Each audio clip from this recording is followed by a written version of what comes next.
Welcome back, everybody. Um, in this lecture, we're going to look at we're going to investigate the behavior of fermions, and we're going to look at sort of fermions in their most quantum mechanical extreme.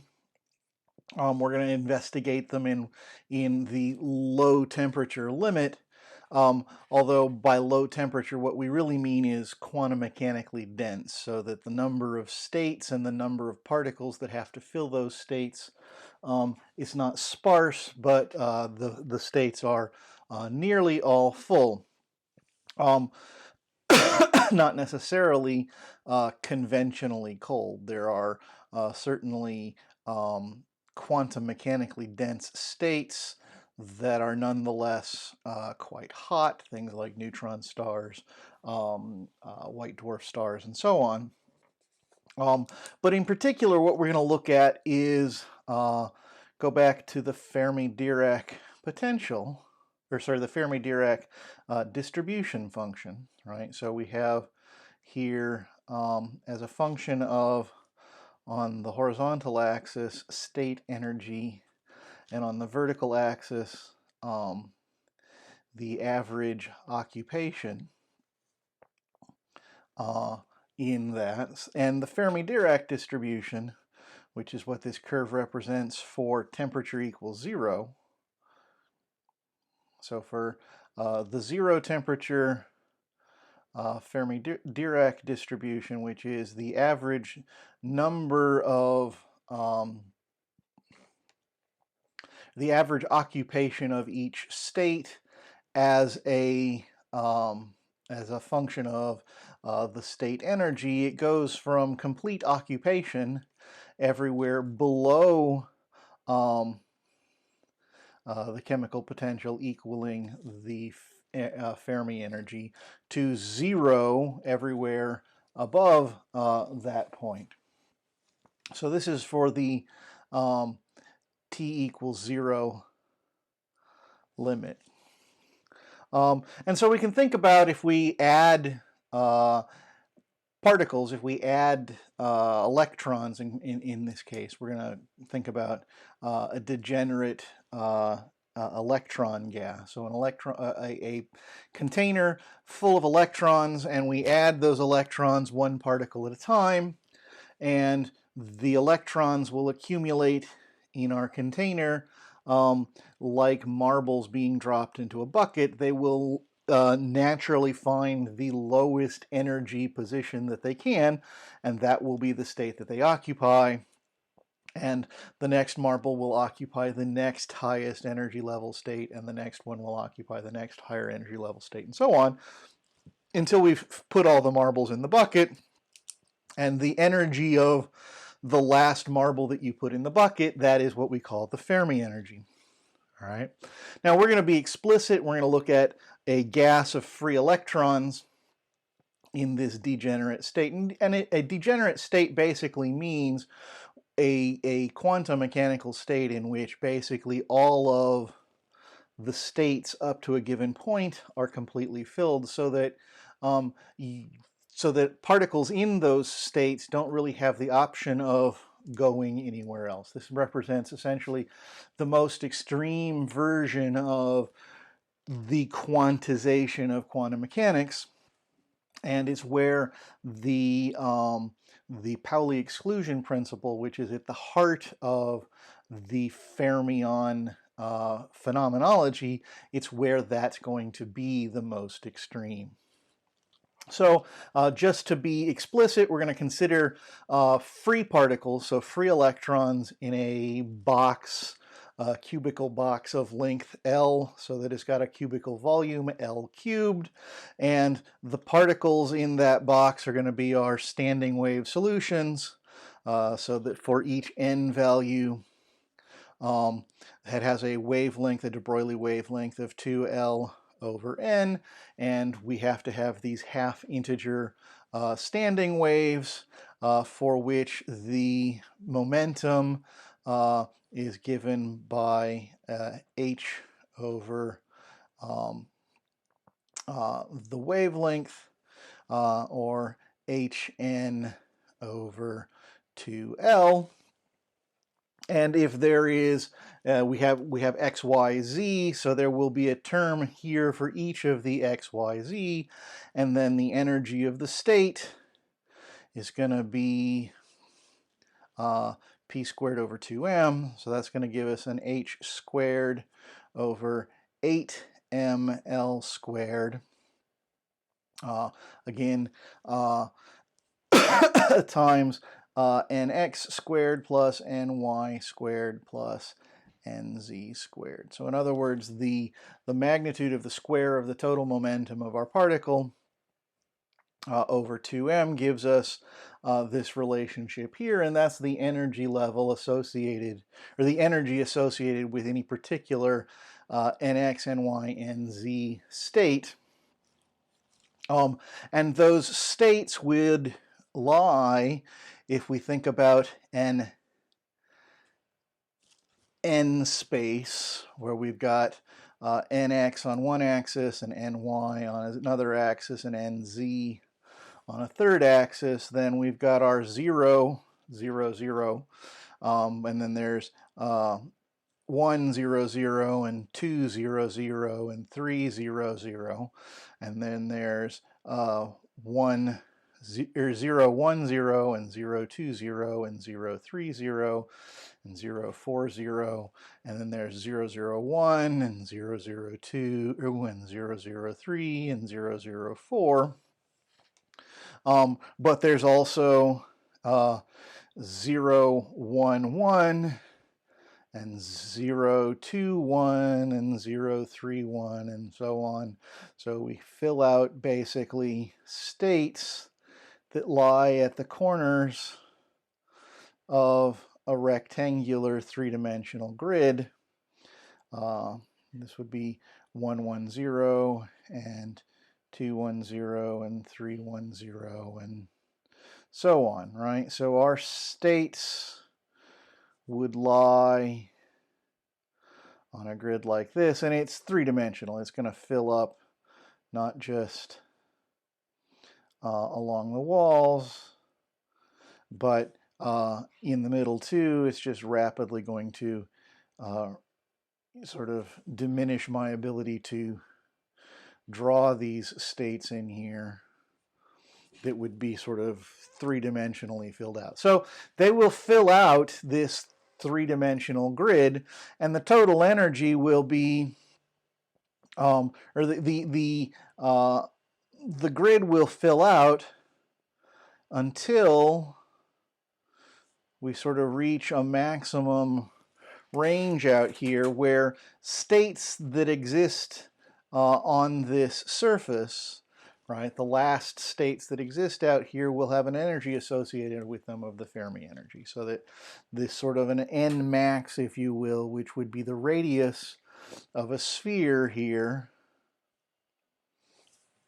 and it could go in any of these directions in the positive nx, ny, and nz axis. So we've got essentially an eighth of a sphere filled with this grid of dots, and any energy state or any state at the Fermi energy will exist on the surface of that 1/8 of the sphere.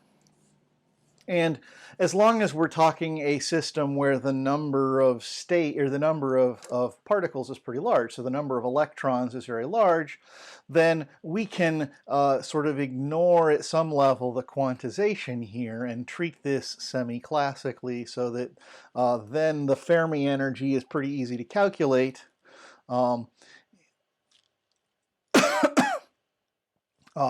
It's just the energy associated with being at this distance n max from the center of our three-dimensional n space here. So it's h squared over 8ml squared.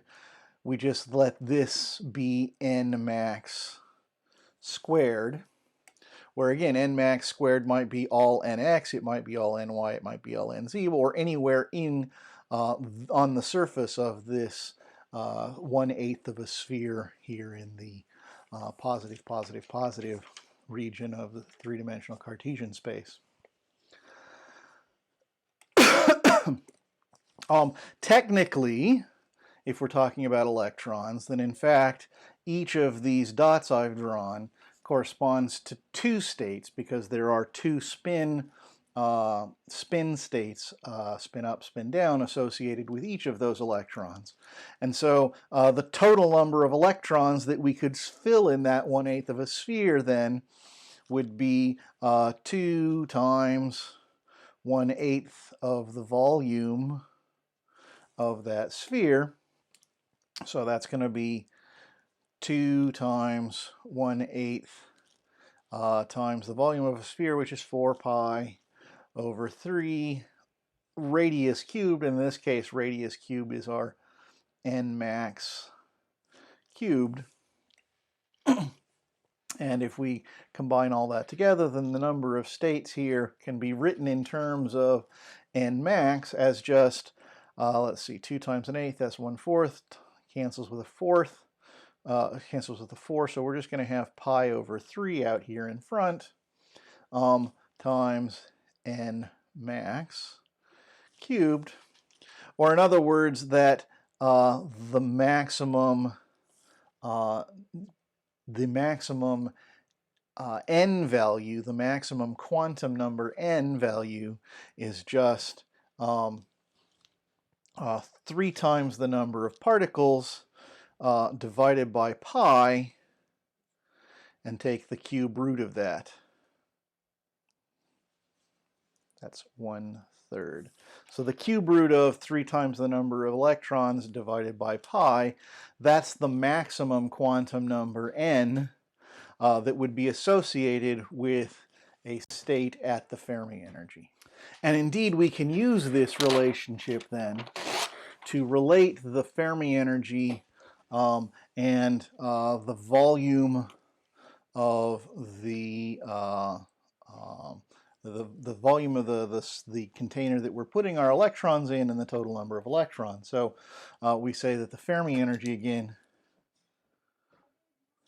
is h squared n max squared over 8 m L squared, and we're going to write that as h squared over 8m times 1 over L squared, and we're going to replace n max with this relationship just down here, so 3n over pi squared, so to the 2/3 power. And we're going to remember that the volume is L cubed, so that then L squared would be volume to the 2/3 power. And so we can pull this in there and rewrite our Fermi energy as h squared over 8m times 3n over pi times v to the 2/3 power. So the Fermi energy depends on the relationship, or the ratio, between the number of particles and the volume of our container.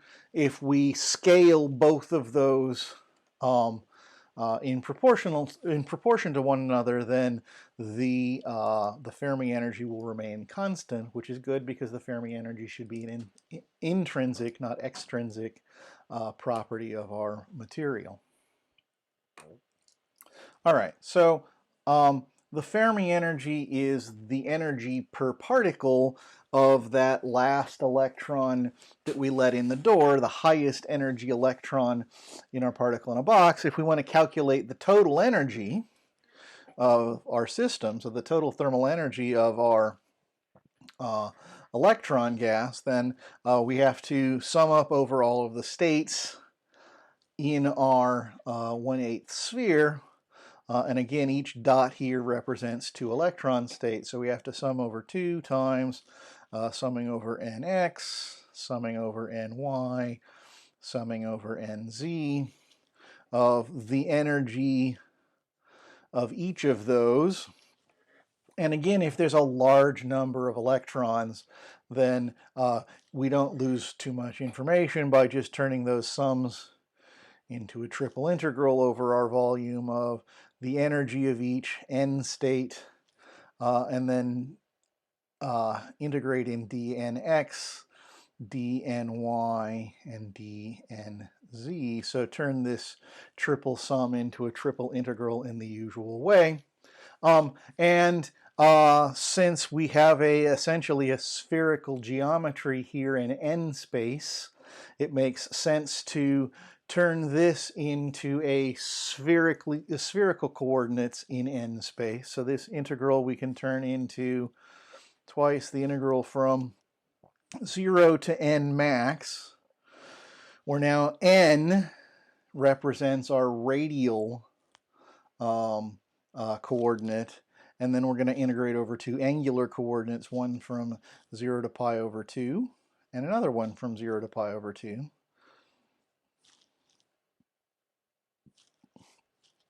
And have our usual spherical volume element n squared sine theta d theta d phi dn. So, and then multiply it by the energy at each particular state.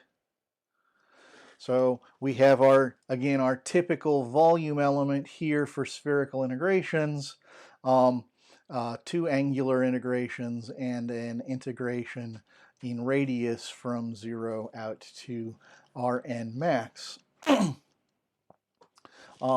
And if we look in the text, again, you can get a little bit of a geometrical motivation if it's been a while since you've done these spherical integrations. But here's the down at the bottom of 274, figure 7.11, it illustrates the 3 dimensions of our little volume element here, and what our 3 coordinates are in this spherical integration. So the 2 angular integrations here just give us a factor of pi over 2, and so we can reduce this to a one-dimensional integral. Our one-dimensional radial integral is what's left, so we've got pi out here in the front. Because this angular integration gave us pi over 2, and that canceled the 2 in the front and left us with a pi, times the integral from 0 to n max of energy at state n times, we still have to n squared dn. And we can convert E of n into terms of n. So this is pi h squared over 8ml squared times the integral from 0 to n max of n to the 4th dn. And that's the total thermal energy of our system. And so we can just integrate. This is pretty straightforward. Integrating n to the 4th gives us a thermal energy pi h squared n max to the 5th power over, we're going to have a 5 times an 8, which gives us a 40 on the bottom, ml squared.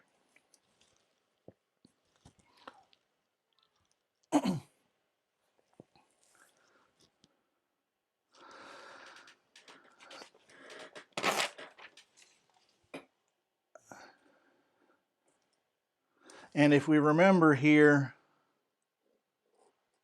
that our Fermi energy over here can be written in terms of a bunch of these factors times n max squared, we could write this in terms of the Fermi energy. So pi over 5 out in front, h squared n max squared over 8ml squared. And then that leaves us n max cubed over here. And this is again our Fermi energy. So that we could write then our thermal energy in terms of our Fermi energy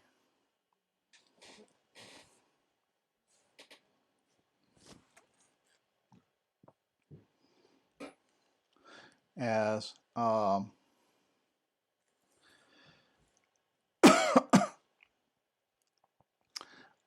pi over 5 n max cubed times our Fermi energy.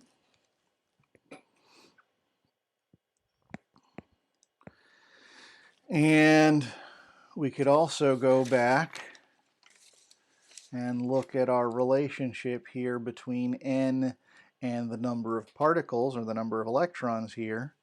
That the number of electrons is equal to pi over 3 n max cubed.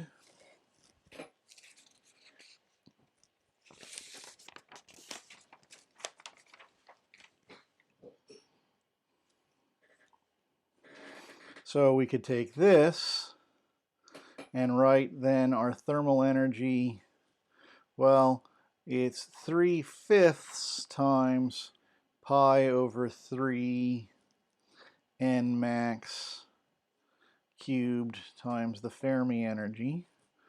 Or in other words, our total energy is 3/5 times the number of electrons times the Fermi energy.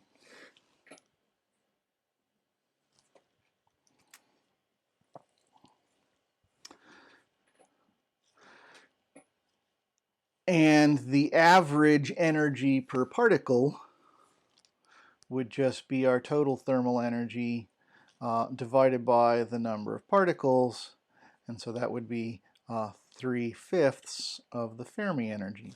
So that in this distribution we had, again, where we have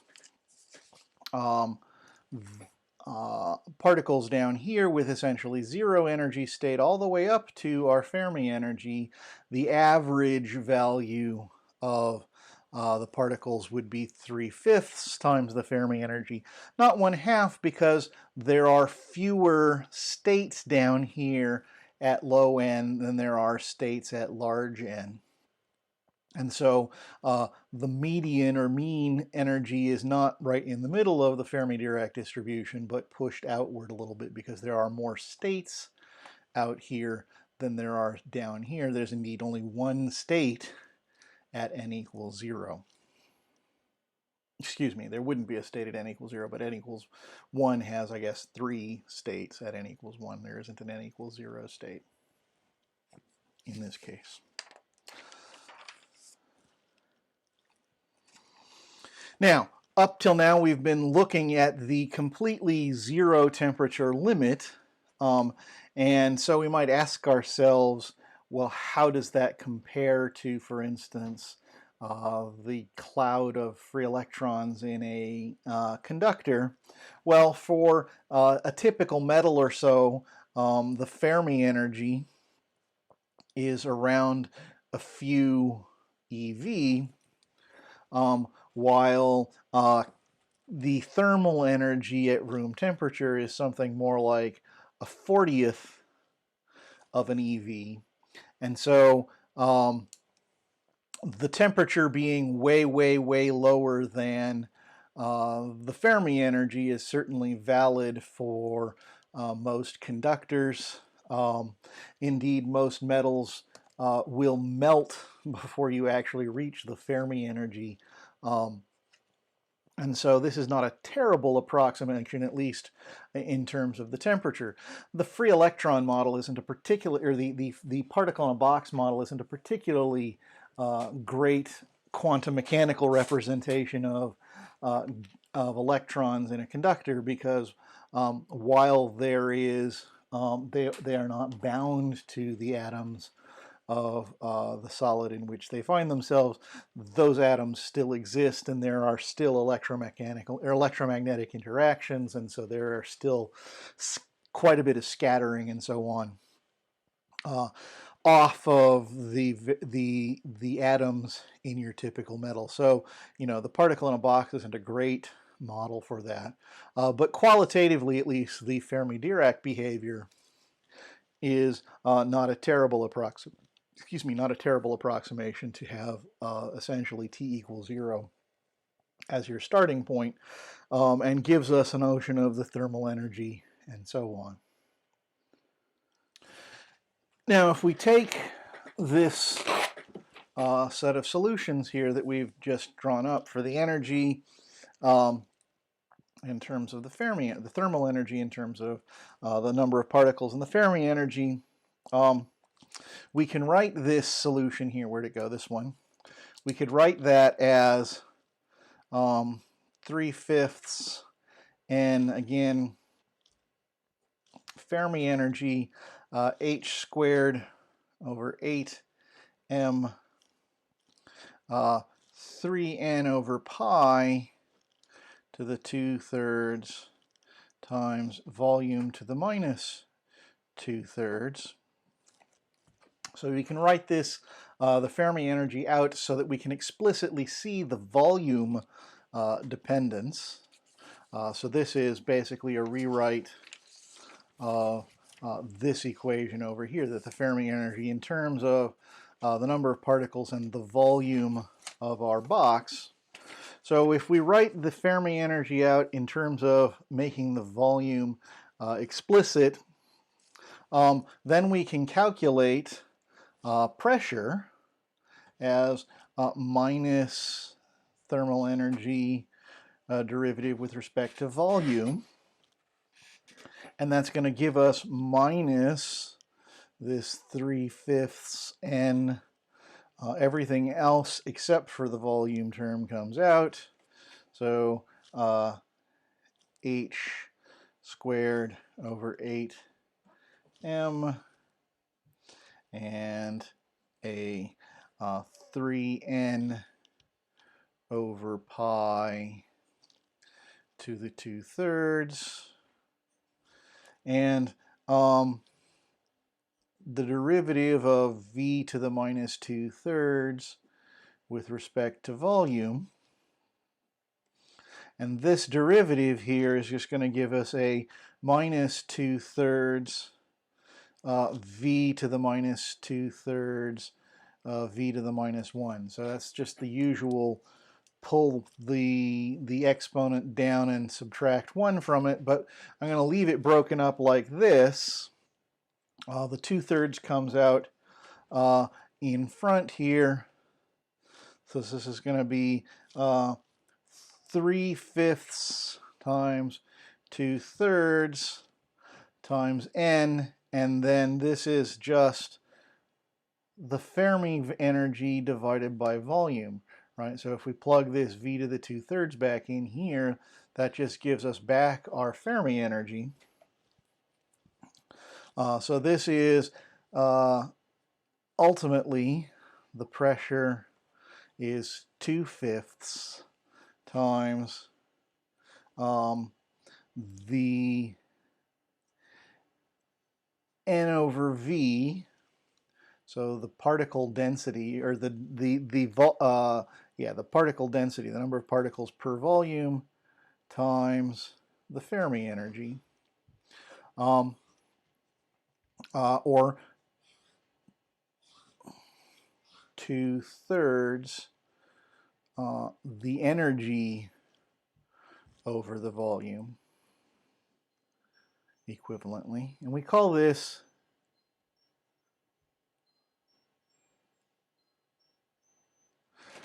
pressure degeneracy pressure. It's literally the pressure of the Pauli exclusion principle, right? We can't squeeze the electrons any closer together because then they would have to occupy the same state, right? Because we have filled all the available states here. That's what this Fermi Dirac distribution tells us. We have filled all of the available states up to the Fermi energy, all right? We can't squeeze things together any closer at a given energy or a given density of particles. We can't squeeze anything any closer together, and there is a pressure associated with that. If you tried to squeeze this container, the Pauli exclusion principle would push back and has this magnitude that can be written down like that. It's effectively the force, if you want to think about it, the pressure that keeps things like the electrons and the protons from recombining in atoms. It is what literally holds up things like neutron stars and white dwarfs. So it is a real physical force. It's extremely large in value.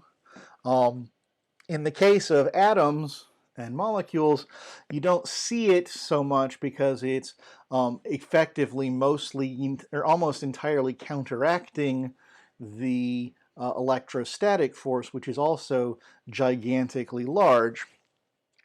Your book mentions that you can measure sort of the change in the degeneracy pressure as the bulk modulus, essentially the squeezing. If you take a three-dimensional object and squeeze it into a smaller volume, the response to that squeezing is this thing we call the bulk modulus. It's basically a three-dimensional strain. And we can measure essentially the degeneracy pressure in that for certain materials. So using just a t=0 model, we've been able to pull some interesting information out of our degenerate electron gas, but one piece of information we can't pull out, for instance, is the heat capacity, because heat capacity, when you're explicitly at the temperature equals 0 limit, well, there is no way to define du dt and still remain at the t=0 limit. So we would have to investigate the behavior of this Fermi Dirac gas at temperatures a little bit beyond temperature equals 0. So what's the first order correction, for instance, to the temperature equals 0 solution for the energy? If we knew that, then we could calculate the heat capacity behavior.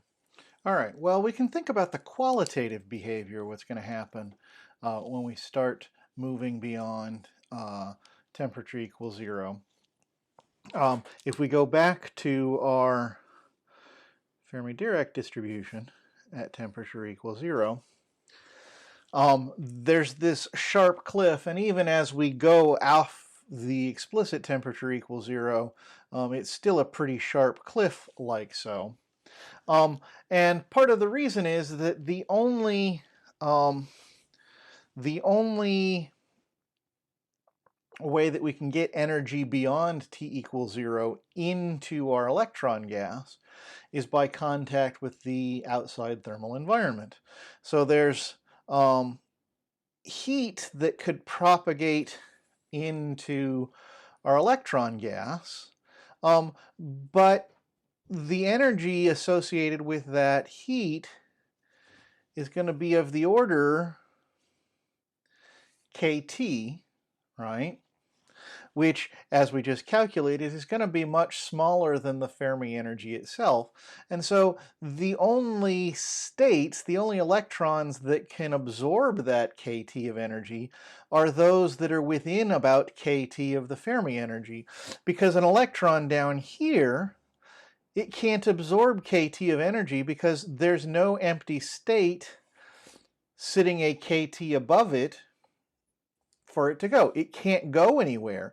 It would have the minimum amount of energy you would have to give this electron is that a large fraction of the Fermi energy, and that's way larger than the energy available from the thermal environment. So it's only really the tip of the iceberg here. It's those outermost already highest energy electrons that can respond to thermal energy from the environment. And so as you turn up the energy of the environment, as we turn up the thermal, the temperature, there's two effects that happen. First of all, the size of KT gets larger. So the chunks of energy that are coming from the thermal environment, those get larger, but also the number of electrons that can respond to energy from the environment also increases. And so the energy change of our thermal gas gets two factors of KT. It must go as KT squared. One from the size of energy being, or the amount, or the average chunk of energy being absorbed from the environment, and the second one because there is a larger number of particles that can be absorbed from the environment. So we would expect something to go as KT, or temperature squared. If we think about that, well, this is going to be energy squared, but we need to have something in units of energy, and so we would have to divide by some other intrinsic property of the system, Fermi energy being an obvious choice. So we would look for things that would be sort of proportional to KT squared over Fermi energy, thus sort of the qualitative behavior we would like, or we might expect to see. To actually calculate what the corrections to energy as a function of temperature would be, or energy as a function of the Fermi energy and the volume and the number of particles and so on, and the energy of our electron gas as a function of temperature, to see what the actual first order corrections to the temperature are above temperature equals 0. We need to build up some more. All right, well, the first step in that process is going to go back to our energy integral.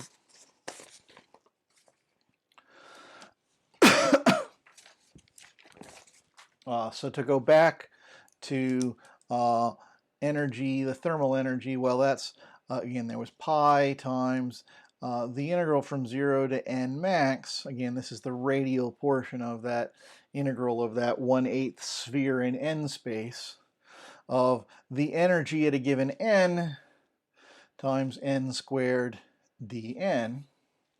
And again, we can expand out energy as a function of n is pi h squared over 8ml squared, 0 to n max of n to the 4th dn, which again was pi h squared n to the 5th over 40 ml squared, or 3/5 times the number of electrons times the Fermi energy.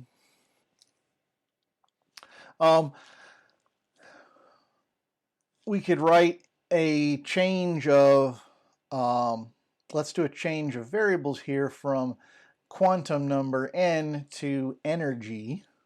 So energy is h squared over 8ml squared n squared, which means that n would be the square root of 8ml squared over h squared times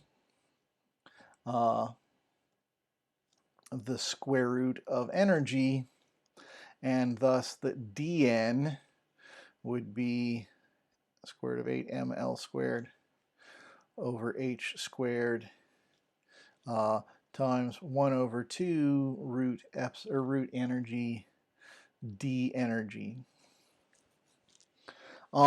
so that we can take and plug back in to our integral here.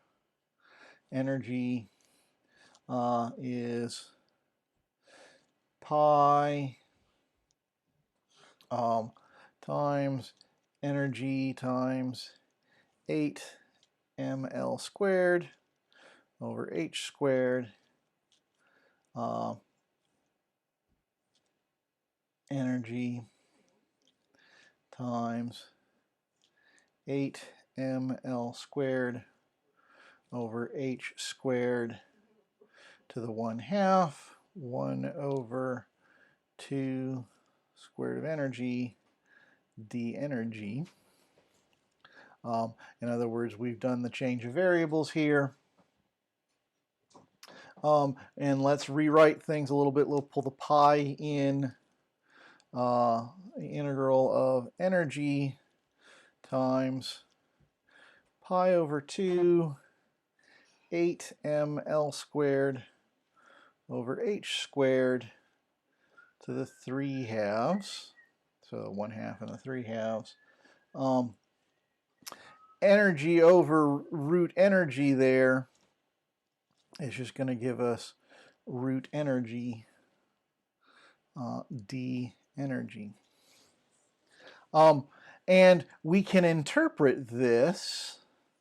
So the total energy is the energy of a single state times some quantity integrated over energy. Well, we could interpret this quantity here as the number of states of energy E. So that this would then be the integral of the number of states times the energy of each state integrated over that state energy. So we can call this the density of states. It's a function of energy, and it is pi times 8m over 2h cubed times the volume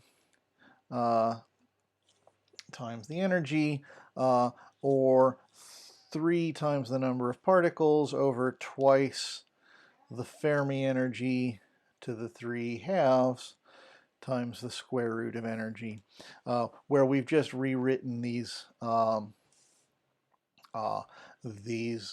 coefficients here in terms of volume, or that's the square root of energy, not times, not V sub E, that's square root of energy, in terms of number of particles and Fermi energy and so on. The thing to take away here is that the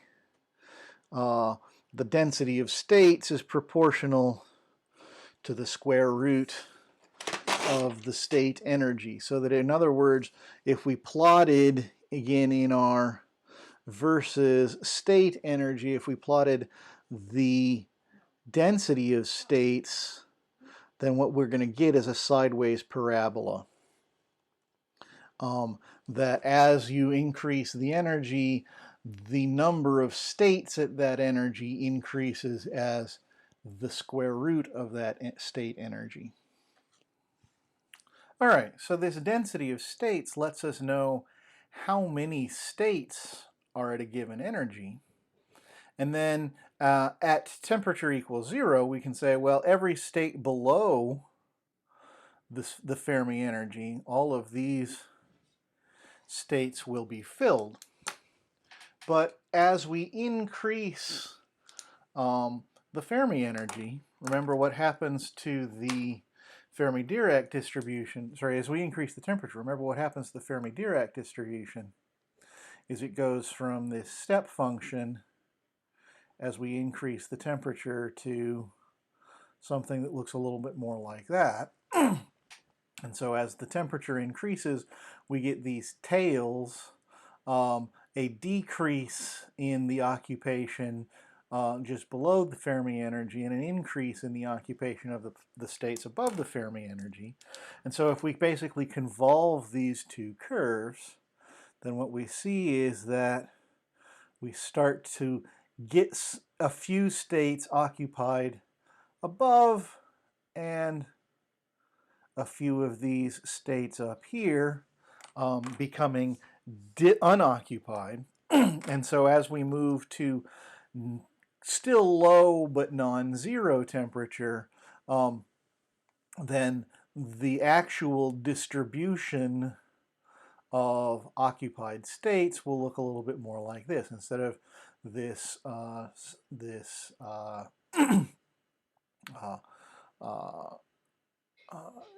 square root of energy curve suddenly chopping off, then it will eventually reach some peak over here, and you've got a little bit of a distribution like that.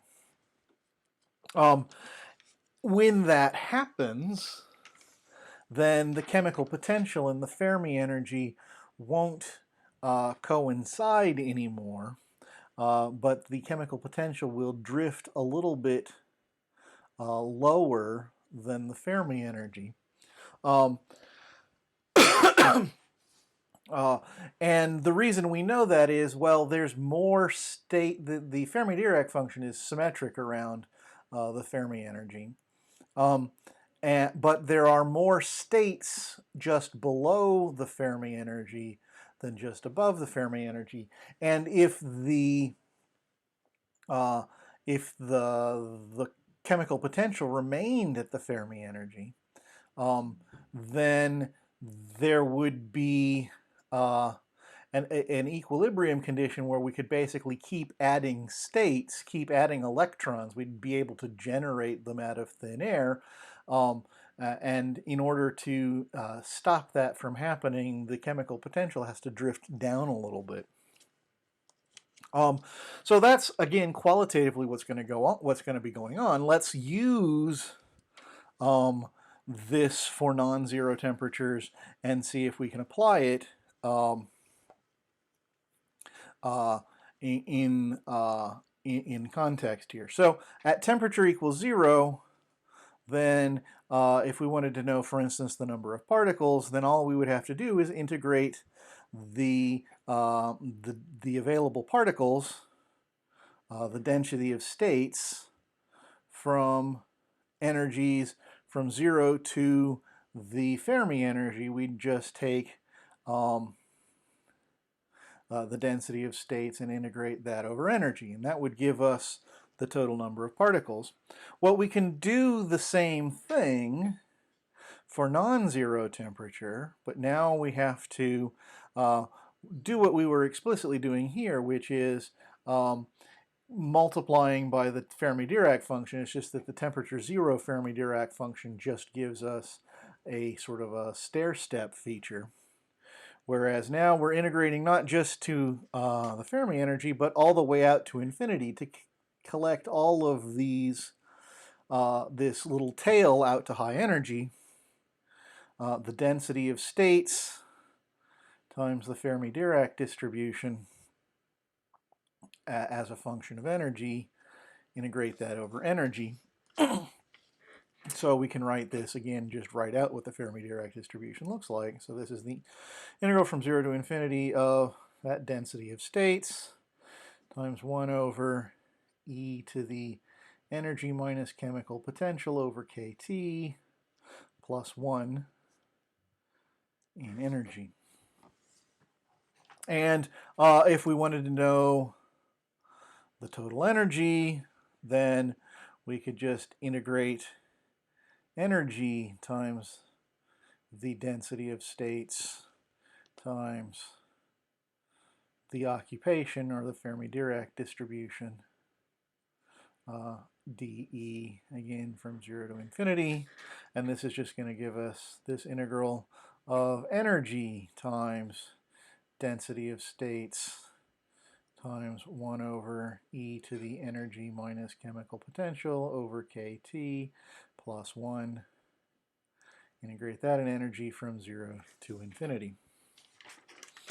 So again, explicitly, we are convolving the Fermi-Dirac distribution with the density of states distribution to find the particle density and then multiply that integral or convolve that also with the energy to get the thermal energy.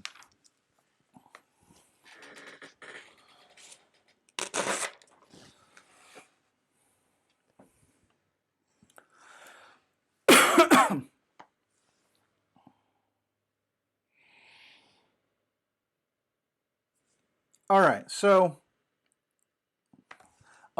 in practice, the way that you would calculate, for instance, what happens to the chemical potential is that we would use this integral for the number of particles,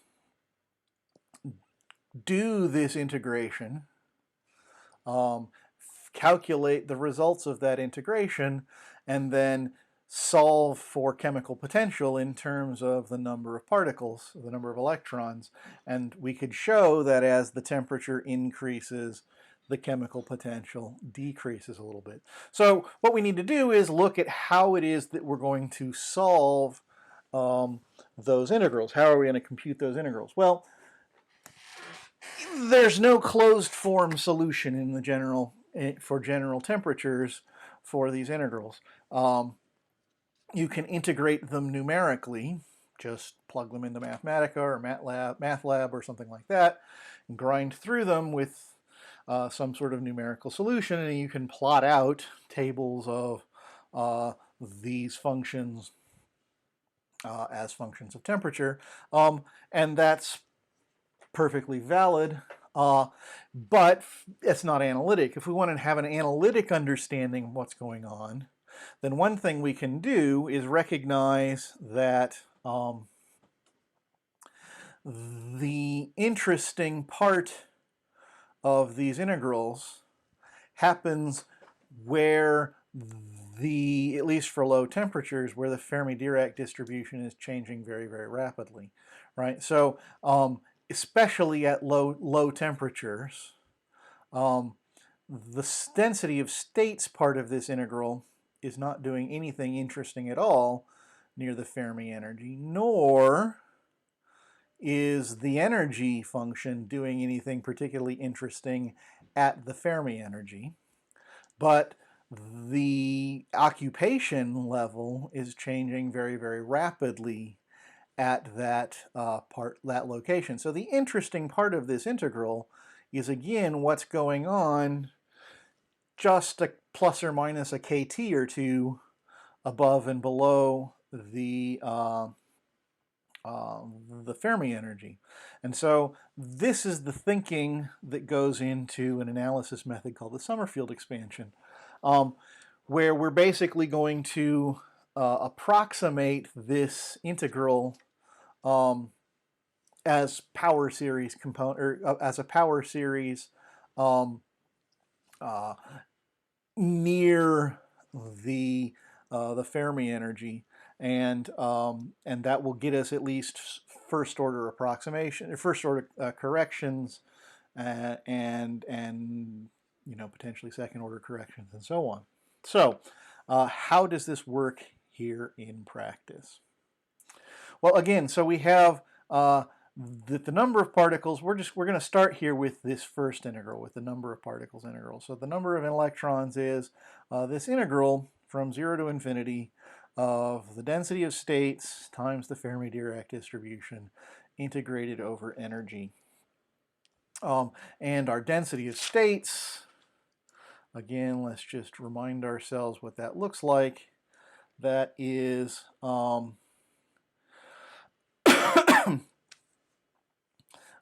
this pi times 8m over, so this density of states is, there was supposed to be a 3/2 there. So that's pi times 8m to the 3/2 v, 3/2 v over 2h cubed, or 3/2 times n over the Fermi energy to the 3/2. times the square root of energy in both cases, square root of energy. And we could call this G naught times square root of energy, where this G naught term then is explicitly a constant, which is just 3/2 n over Fermi energy to the 3/2, or explicitly pi times 8m to the 3/2 times the volume over 2h cubed.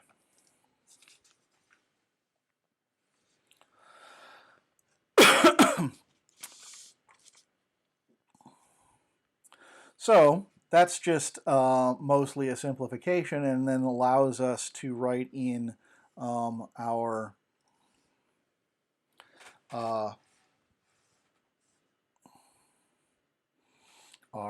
integral here as that G naught function, or that G naught constant times integral from 0 to infinity of energy to the 1/2 power times the Fermi Dirac distribution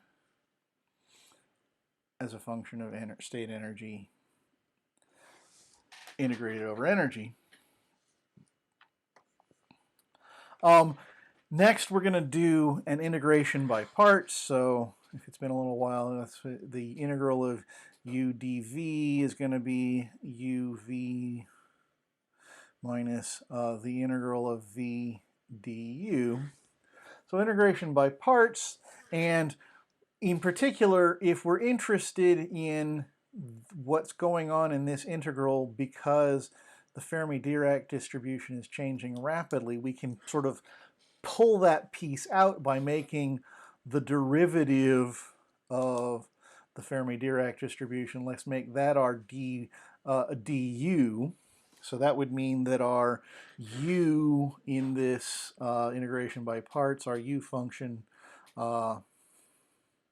is going to be our Fermi Dirac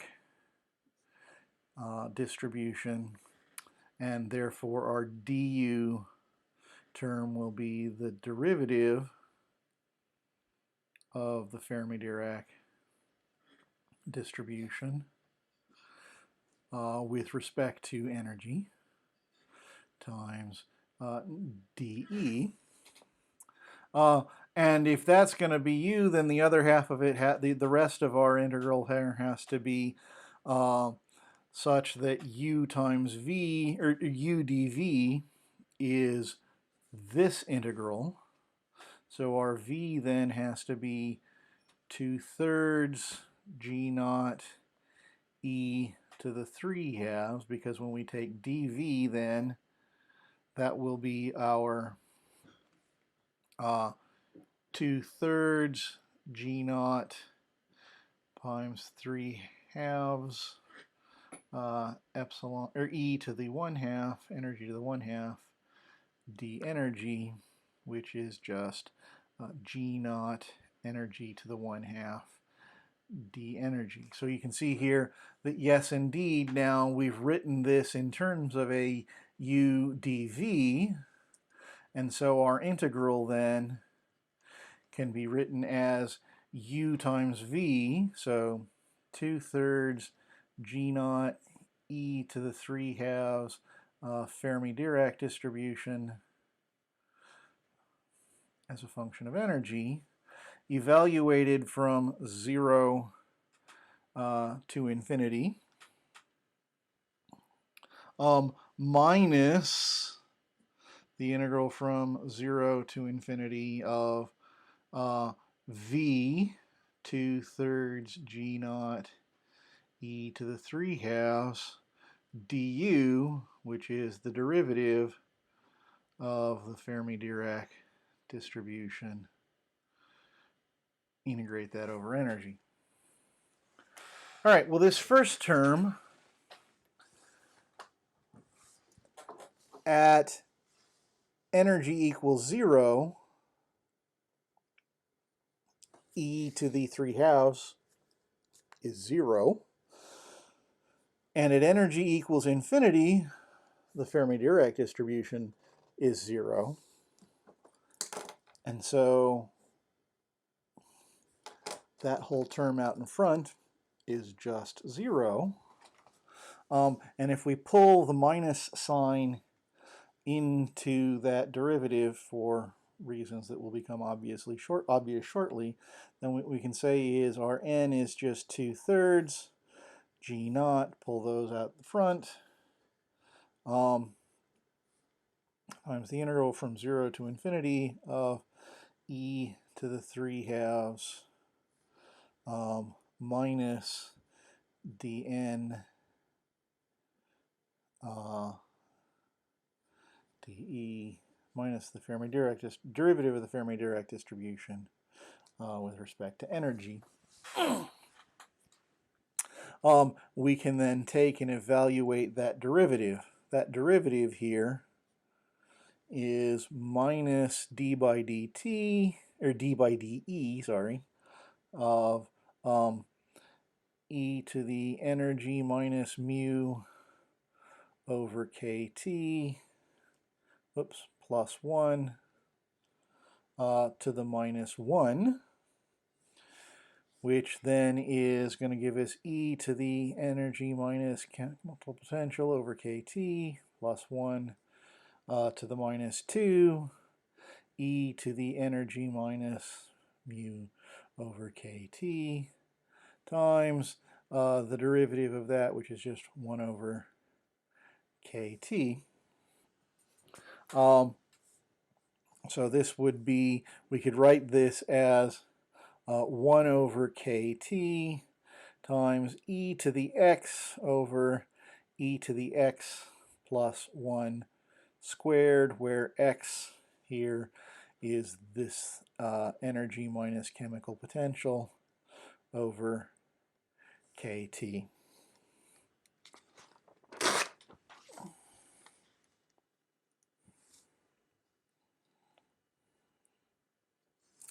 All right, so that's what we've evaluated here, is just that derivative. So if we then plug everything back into our integral, we see that n in 2/3 g naught sitting out front, integral from 0 to infinity of 1 over kt, e to the x over e to the x plus 1 squared, energy to the 3/2 d energy. And if x is energy minus chemical potential over kt, that means that dx then is d energy over kt. So d energy over kt then is just dx. So then we could rewrite again our integral here, 0 to, well, when energy was 0, then our x is just minus mu over kt out to infinity of e to the x over e to the x plus 1 squared, energy to the 3/2 dx.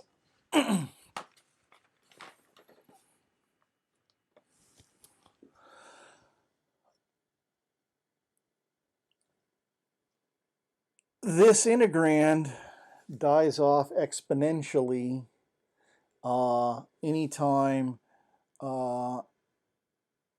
the absolute value of the distance between energy and chemical potential is much larger than kt.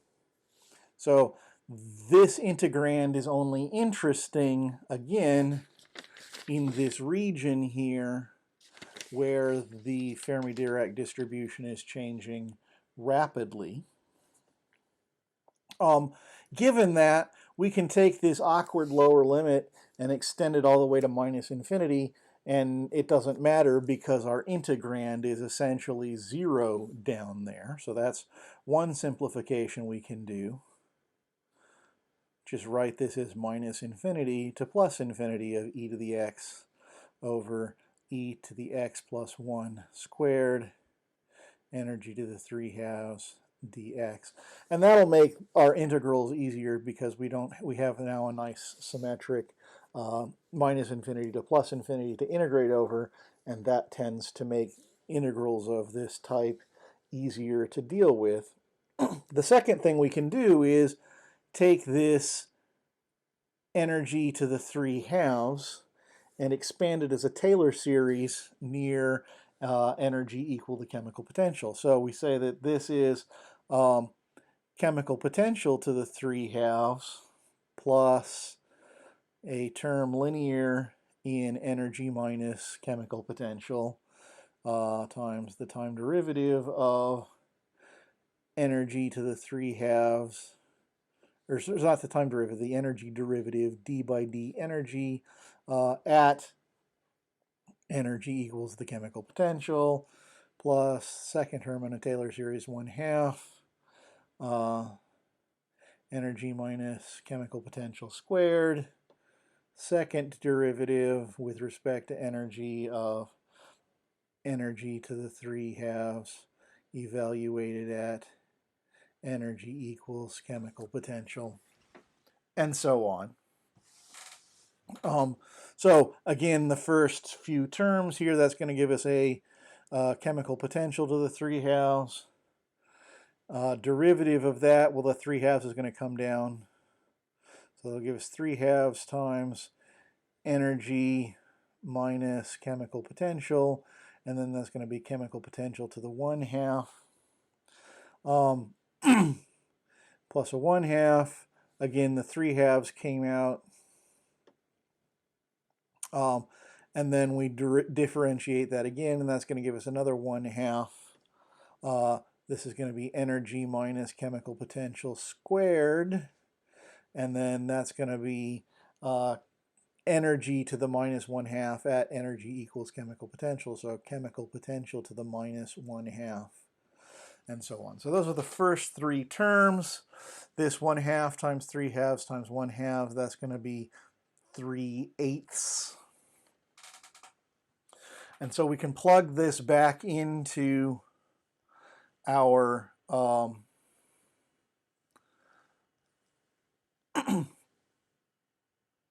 we plug this back into our integral here at that term. So our integral for n here, again, the 2/3 g0 out front, integral from minus infinity to infinity of e to the x over e to the x plus 1 squared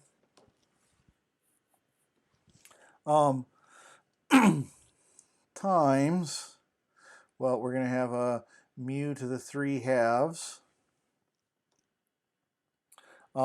and energy minus E minus mu here, that's x over kt, so or x times kt, so that's going to be 3/2 x times kt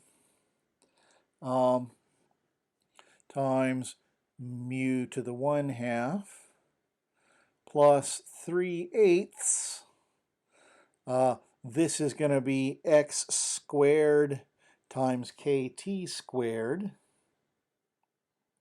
So that'll be x kt squared mu to the minus 1/2 all integrating over x. Okay, so now it's a matter of evaluate these integrals a term at a time.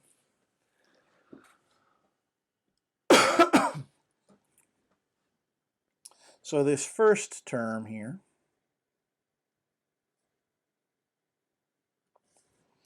That's going to be the integral from minus infinity to infinity of e to the x over e to the x plus 1 squared times mu to the 3/2 dx.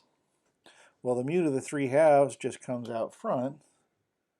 Mu to the 3/2 integral from minus infinity to infinity of this e to the x over e to the x minus 1. Well, that we could write actually as also minus the derivative of the Fermi Dirac distribution with respect to energy.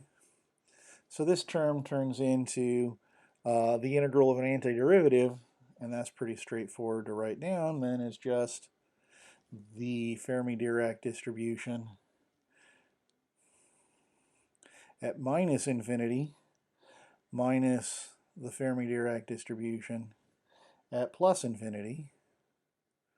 At minus infinity, Fermi Dirac is 1, and at plus infinity, Fermi Dirac is 0. So this is just mu to the 3/2, this first term. Okay. Our second term, that's e to the x times x and some other stuff. So that's going to be our 3/2 kt, 3/2 kt times mu to the 1/2. So pull everything out that's not x dependent, times the integral from minus infinity to infinity of x e to the x over e to the x plus 1 squared dx. Well, if we integrate, or if we multiply the top and bottom here by e to the minus x, something interesting happens. We still have the constants out front, 3/2 kt mu to the 1/2, integral minus infinity to infinity. E to the minus x times e to the x, that just turns into x on the top. This is e to the x plus 1 times e to the x plus 1, so this is e to the x plus 1, and that second e to the x plus 1, the e to the x times e to the minus x, that's going to give us 1, and then plus e to the minus x. If we integrate that over dx, this integrand is odd, right? So if we replace x with minus x, you get the opposite of the integrand, which means that the integral from minus infinity to infinity of this is identically 0, because we're integrating an odd function over minus infinity to infinity. So the second term goes away entirely. This term here goes away entirely. The third term here then gives us, again, that's the 3/8 out in front, and a kt squared and mu to the minus 1/2. So that pulls out mu to the minus 1/2 and the 3/8 and the kt squared. And we then still have this integral now of x squared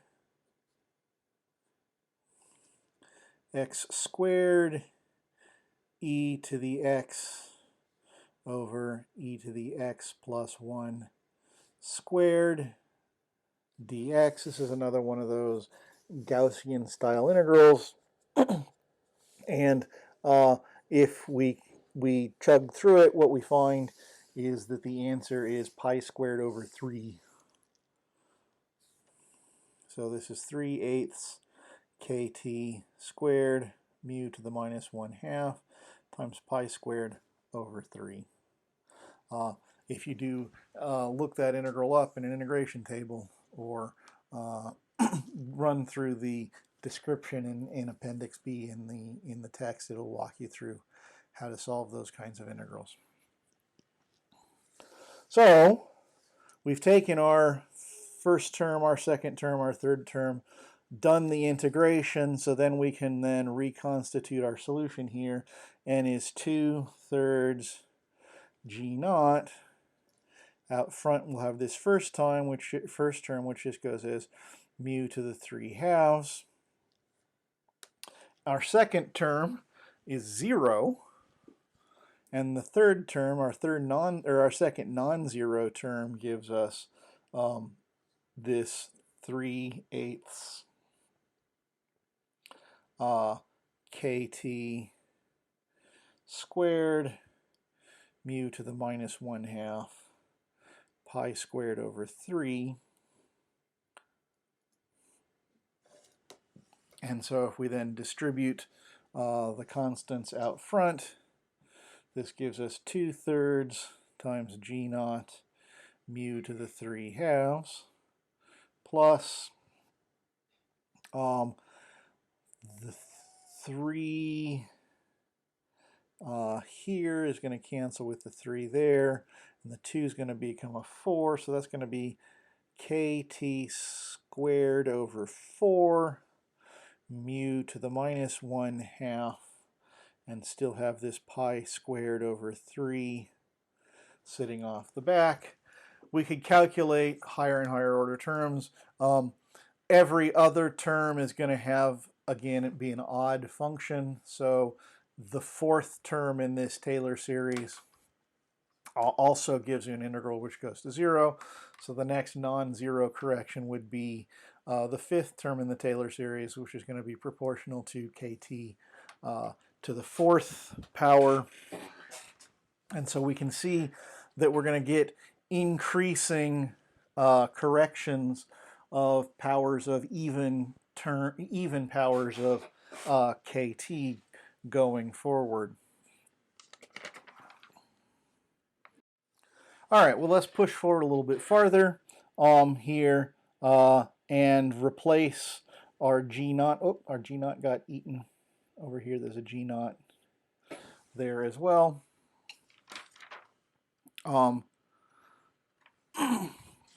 So let's go ahead and replace that G naught with its value.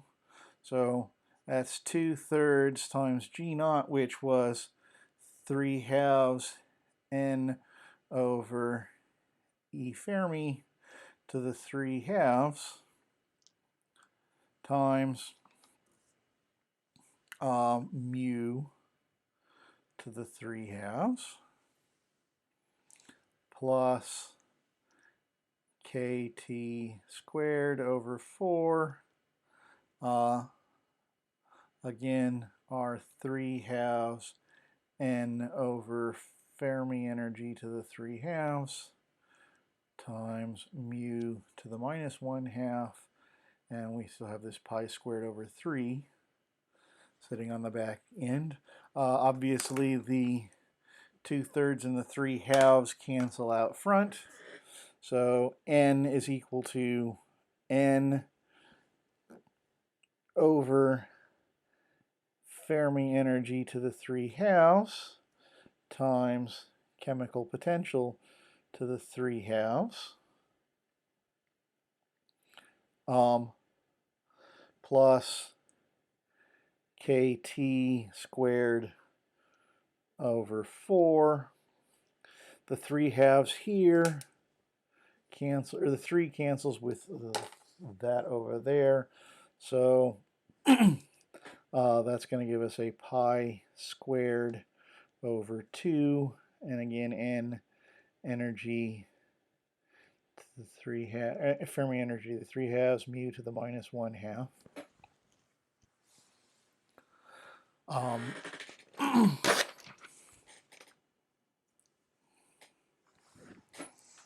Simplify that second term even slightly more.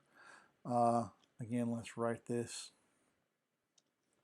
as N times what we've got over here is mu over Fermi energy, chemical potential over the Fermi energy to the 3/2 power, plus N times well, we got the pi squared over 8 now. Pi squared over 8. Kt squared over the Fermi energy to the 3/2 times chemical potential to the 1/2 in the denominator there. And we can divide everything by n and see that 1 here is chemical potential over the Fermi energy to the 3/2 plus pi squared over 8 kt squared energy, Fermi energy to the 3/2 chemical potential to the 1/2. And let's multiply this second term here by Fermi energy to the 1/2 over Fermi energy to the 1/2. And so that's going to give us another term that we can write as the ratio of Fermi energy to, or chemical potential to Fermi energy. So pi squared over 8 kt squared, whoops, the square's out here, the kt squared on the top. The 1/2 and the 3/2 is just going to give us a Fermi energy squared on the bottom. And then this is going to give us chemical potential over Fermi energy to the minus 1/2. And we started at temperature equals 0. We still have temperature near 0. And so the chemical potential and the Fermi energy are going to be approximately the same, just slightly different. So we're going to just approximate this second term, because remember, this is already a small term because kt squared is small compared to the Fermi energy. So this term is already small, and so the difference here between the chemical potential and the Fermi energy is relatively small. We're taking it to the square root of it anyway, so we're just going to approximate that particular ratio as 1, and then that allows us to say that 1 is approximately mu over Fermi energy to the 3/2 plus pi squared over 8 kt squared over Fermi energy squared. And we can now solve for chemical potential by pulling this term over. So mu over Fermi energy to the 3/2 is 1 minus this pi squared over 8 kt squared over EF squared term, and take this to the 2/3 power. So mu over the Fermi energy is 1 minus pi squared over 8 kt over Fermi energy squared, all of that to the 2/3 power. And indeed, we could even expand this as a Taylor series. That first 1 minus x to the 2/3 is just 1 minus 2/3 x. So this is also approximately 1 minus pi squared over 12 times kt e Fermi squared plus higher order terms. And what we can see from this immediately is that the correction to the adjustment that chemical potential makes is that it starts near the Fermi energy, right? But then as you increase the temperature, the chemical potential is going to decrease a little bit, as we predicted. A very similar calculation can be done for that energy integral. I'm not going to go through it right now because it's long and tedious, and we just did it for the number. But basically, you can follow that same procedure. You do an integration by parts to isolate the integral near that large derivative in the Fermi Dirac distribution. You then do a Taylor series around chemical potential equals, or around energy equals the Fermi energy, and move forward. And the result gives you that the energy is 3/5 n times the Fermi energy, which was the temperature equals 0 solution, plus pi squared over 4 times n kT squared over the Fermi energy. And from this, then we can finally calculate a CV, which is du dt, and that this first term doesn't give any CV, a CV of doesn't give any derivative, but this second term gives us our explicit temperature dependence. So pi squared over 4 n k squared over Fermi energy times 2T, and so our heat capacity is pi squared over 2 times n k squared T over the Fermi energy. What we can see here is that at low temperatures, but non-zero temperatures, the heat capacity is linear in temperature. So CV is proportional to temperature, and it goes linearly to 0 as temperature approaches 0. So this does give us our Fermi Dirac high density or high quantum density electron gas does in fact obey the third law of thermodynamics. It does give us a 0 heat capacity at absolute 0. All right, so this is sort of a taste of the kinds of things that fermions get up to in their extreme modes. What we're going to look at next time is the behavior of light, the behavior of photons in thermal equilibrium, and we will derive a new distribution, the Planck distribution, and look at the black body function. So, until next time.